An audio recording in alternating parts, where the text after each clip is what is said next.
Cześć, z tej strony Dawid, a wy trafiliście na kanał Cisza w Kasku. Jeśli już tu jesteś, to rozsiądź się wygodnie w fotelu i pozwól sobie na parę chwil spędzonych w moim towarzystwie.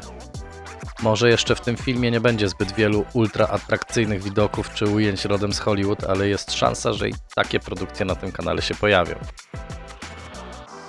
Ten pierwszy klip o turystyce motocyklowej powstaje bardziej jako pamiątka z wyjazdu weekendowego do kolegi, gdzie po drodze odwiedzam parę punktów, nazwijmy to widokowych, choć w efekcie tak naprawdę niczego nie urywały.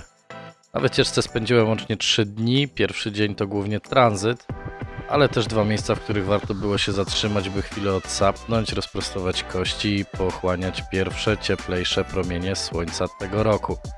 Drugi dzień spędziłem w towarzystwie kumpla na odwiedzaniu 2 jezior i tamy. Szczerze mówiąc, nie było zbytnio warunków do pięknych ujęć, ale pogoda zdawała się być po prostu poprawna. Trzeci dzień to wisienka na torcie tego wyjazdu, czyli Schwabenbike. To takie niemieckie targi motocyklowe organizowane raz do roku w tym rejonie. Później nawiążę do tego wydarzenia i postaram się zdać jakąś szybką relację i subiektywne odczucia. No to jedziemy.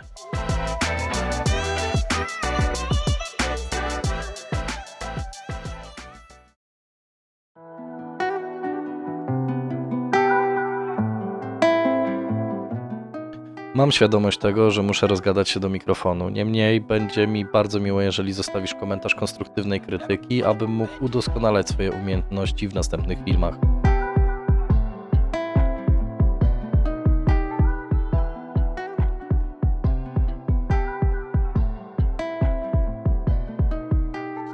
To absolutnie pierwsze nagrywki tego typu, więc jeszcze do końca nie umiem w YouTube, a do tego wciąż czekam na urządzenie umożliwiające mi zamontowanie kamerki do kasku, co poprawi nieco perspektywę i odbiór wizualny.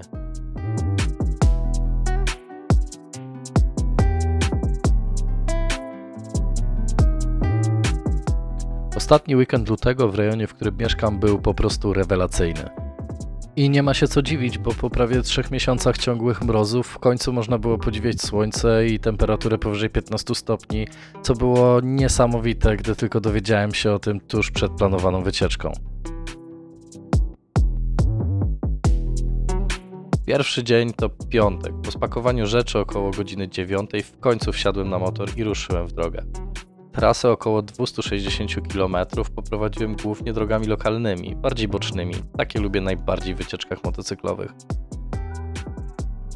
Pierwszym punktem, nad którym się zatrzymałem, to Nagold Talsperre. Jest to zapora i zbiornik wodny położony w północnej części Schwarzwaldu, niedaleko miejscowości Seewald.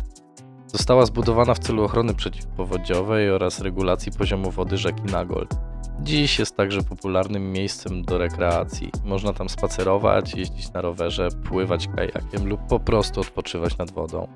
Ja, korzystając z pięknej pogody, po krótkim spacerze ruszyłem dalej w stronę wieży widokowej, niedaleko miejscowości Herrenberg. Schönbuchturm, bo tak nazywa się ta wieża, to nowoczesna konstrukcja stojąca na skraju lasu Schönbuch, niedaleko miasta Herrenberg. Została otwarta w 2018 roku i ma około 35 metrów wysokości, a jej charakterystyczna spiralna konstrukcja z drewna i stali przyciąga bardzo wielu turystów. Po wejściu na górny taras można podziwiać szeroką panoramę regionu od lasów Schönbuch aż po Czarny Las. Osobiście twierdzę, że o tej porze roku nie jest to zbyt super atrakcja, ale kto wie, może jesienią tu wrócę i zmienię zdanie. Po krótkiej przerwie ruszam dalej w stronę Stuttgartu.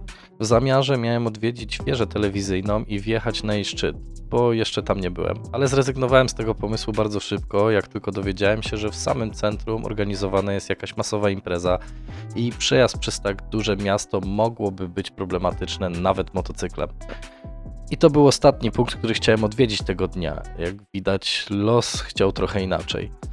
Niemniej trasa do samego celu była mega przyjemna i sprawiała wiele radości po tak długiej zimie.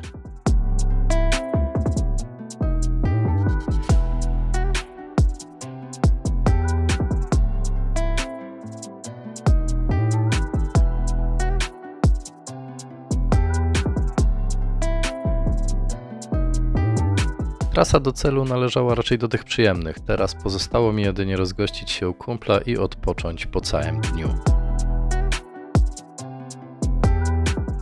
Tak, namówił mnie na zakup nowego hełmu. Zakup nowego hełmu. Ja nie rozumiem. Kto taki niedobry był, że cię na Wszystko nowo po to, pije? by teraz nie przekładać kolejny raz interkomów z hełmu do hełmu, tylko mieć wszystko już na cacy.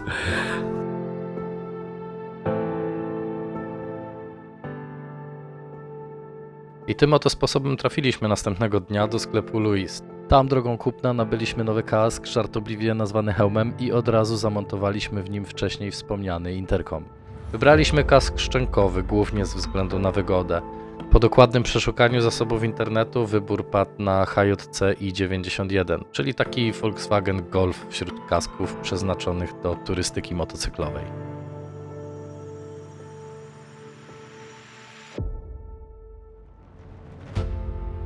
Po powrocie do domu szykowaliśmy się już do wyjazdu na szybką wycieczkę dookoła komina. W planach zwiedzanie 2 jezior, Altmulse i Brombachse oraz mała przerwa na drobną obiadokolację. Jak widać, mój znajomy pożyczył mi taki standardowy zaczep do kamerki na kask, ale perspektywa z niego była mocno średnia. Do tego deflektor na szybie przysłaniał całą drogę. Montując ten film mam już ów zaczep i widok z tej perspektywy jest o niebo lepszy.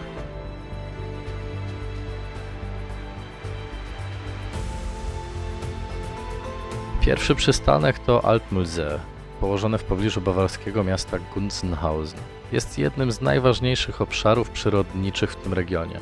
Rozległe trzcinowiska i płytkie wody jeziora tworzą idealne warunki dla wielu gatunków ptaków wodnych. Nie będę rozwodził się nad gatunkami zwierząt i ptaków, jakie można tutaj spotkać, bo z mojej perspektywy miejscówka jest po prostu godna polecenia na dłuższy spacer czy po prostu odpoczynek po pracy. Niestety nie było nam dane zaobserwować czegoś super wyjątkowego ze względu na pory roku. Niemniej w sezonie musi być tutaj bardzo ciekawie, a miejsce jest na pewno warte odwiedzenia.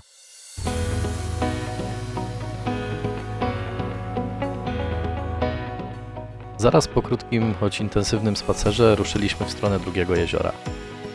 Choć rejon nie jest jakoś wielce bogaty w ścieżki motocyklowe, to da się tam znaleźć parę fajnych krętych dróg.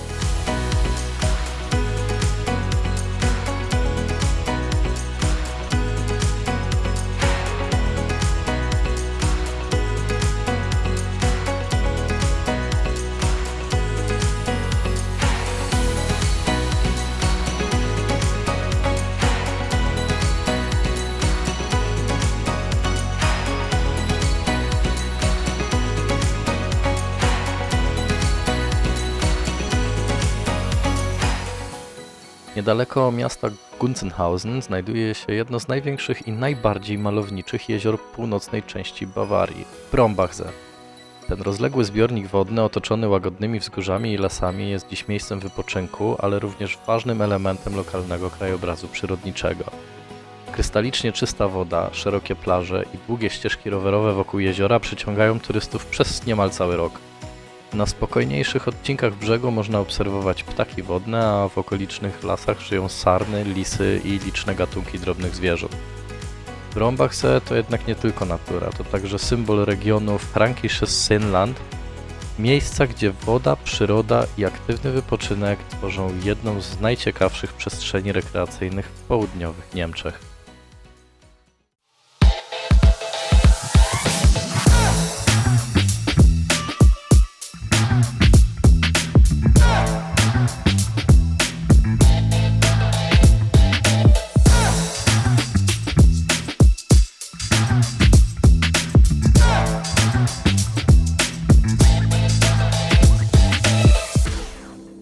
I znów po krótkim spacerze i przerwie ruszyliśmy w drogę na jakiś posiłek. Oczywiście będąc w Niemczech i nie chcąc wydać fortuny na wycieczkach trzeba stołować się raczej u Turka.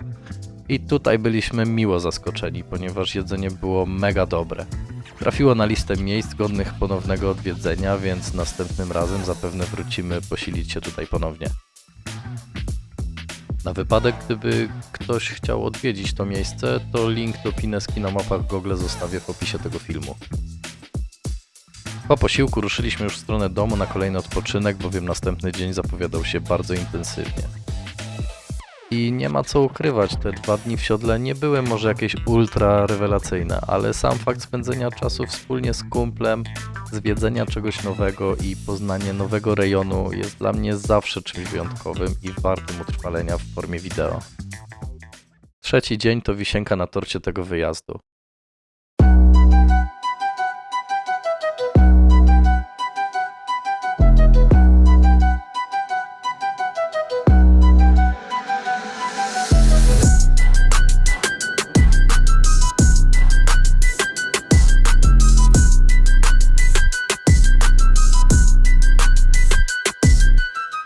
Schwabenbike to jedno z największych wydarzeń motocyklowych w południowych Niemczech, które co roku przyciąga tysiące fanów dwóch kółek.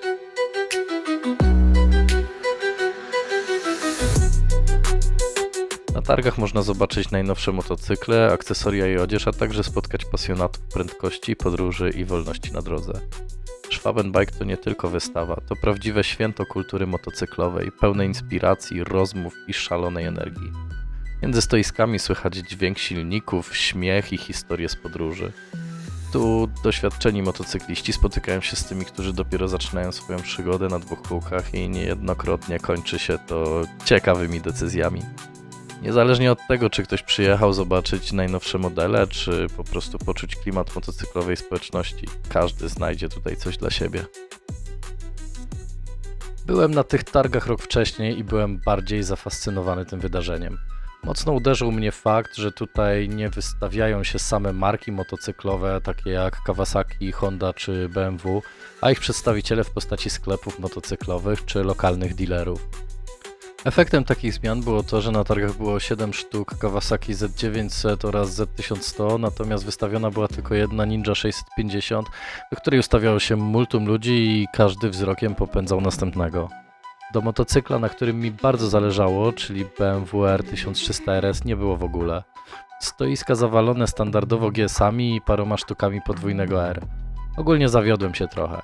Na duży plus natomiast było to, że w ogóle można było dosiąść różne nowe modele, przymierzyć się i zobaczyć, jak na danym modelu człowiek się czuje. To ważne, w szczególności jeśli ktoś planuje w najbliższej przyszłości zakup czegoś nowego, lub po prostu chce spróbować czegoś innego niż jeździ na co dzień. Choć koncepcja organizacji w tym roku nie podeszła mi za bardzo, to i tak uważam, że było mega warto tam pojechać i zobaczyć to, co dało się tam zobaczyć.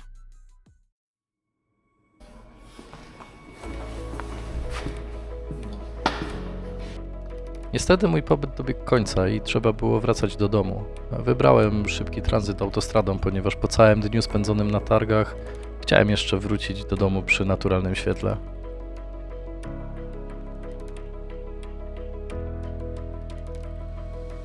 Ta wycieczka może nie była pełna spektakularnych miejsc i widoków, które zapierają dech w piersi. Czasem nawet nie wszystko miało wielki sens. Jakiś punkt po drodze okazał się mniej ciekawy, gdzieś indziej pogoda nie dopisała tak, jak można było sobie wymarzyć. Ale właśnie w tym tkwi urok podróżowania na motocyklu. Bo tak naprawdę nie chodzi tylko o cel czy idealne kadry. Chodzi o drogę. O te kilometry spędzone w siodle, o rozmowy, spontaniczne przystanki i poczucie wolności, które pojawia się za każdym razem, gdy po prostu ruszasz przed siebie. Jeśli ten film Ci się spodobał, zostaw łapkę w górę, będzie to dla mnie sygnał, że warto nagrywać kolejne takie wyjazdy. A ja zapraszam Cię już teraz na następne filmy, które pojawią się przy okazji kolejnych motocyklowych wycieczek.